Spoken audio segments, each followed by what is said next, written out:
My name is Sarah McLaughlin. I'm an associate professor of surgery here in the Department of Surgery at Mayo Clinic in Florida.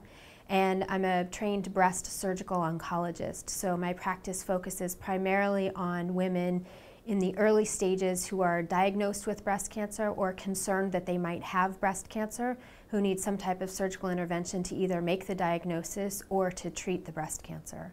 But I do work in conjunction with all of the other members of the team, including the plastic surgeon who would address reconstruction issues, the medical oncologist, and the radiation oncologist who also treat the cancer itself. I've been here for about 8 years, and I've been interested in research for a long time, partially because patients come in with questions that we don't necessarily have the answer to, and those are things that they really care about and things that they really want to know.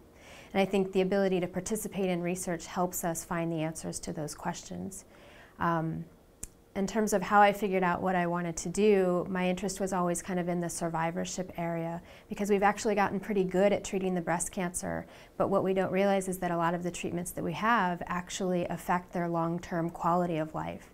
So in my opinion, it's not just about making sure that we can treat the cancer, but choosing the best regimen to achieve the best outcomes, not just from a cancer standpoint, but also from the standpoint of what's the quality of life that they have remaining. In terms of mentorship, it's kind of a difficult question. I haven't exactly had one mentor. I think I've kind of grown in that over the course of time, and what the Mayo Clinic has provided me is the opportunity to meet multiple different people. So I have one mentor who's an epidemiologist.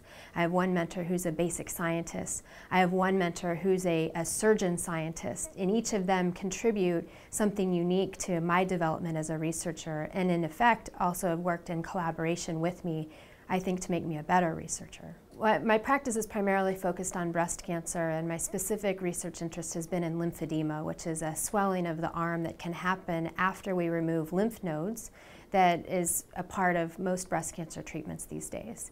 And even with newer data suggesting that maybe we don't have to remove the lymph nodes but can treat them with radiation, that still influences the risk of lymphedema in the future. The problem with lymphedema is that we don't know who's going to get it, when they get it, or why they get it. So it's very difficult to predict. And as a result, we tell all women you should practice these procedures to prevent your risk of getting lymphedema. We don't risk stratify them, and we don't really know who's going to get it. So my research has been focused on, can we better predict who is going to get lymphedema in the future, or at least narrow the group of women down who are at significant risk? Can we perhaps intervene with them in more of a high-risk strategy type situation, and then in effect allay the fear or the worry that most of the other women have that they're going to get this when in fact they're never going to develop it? All of my patients need surgery. They all have breast cancer, and as part of that surgery, in most of the cases, we need lymph nodes. So we do have a pretty standard practice of not just collecting tumor specimens, which I think has been rather germane to a lot of the oncology practices, but also looking at some of the other bloods and maybe other tissues that may influence lymphedema risk that we don't know. It's been more of an exploratory analysis. But when I talk to patients about what we're trying to do, everyone's interested because no one wants one of the complications. And in reality, most women undergoing treatment for breast cancer are actually willing and interested in participating in any type of clinical trial or any type of research that might improve outcomes for other women in the future.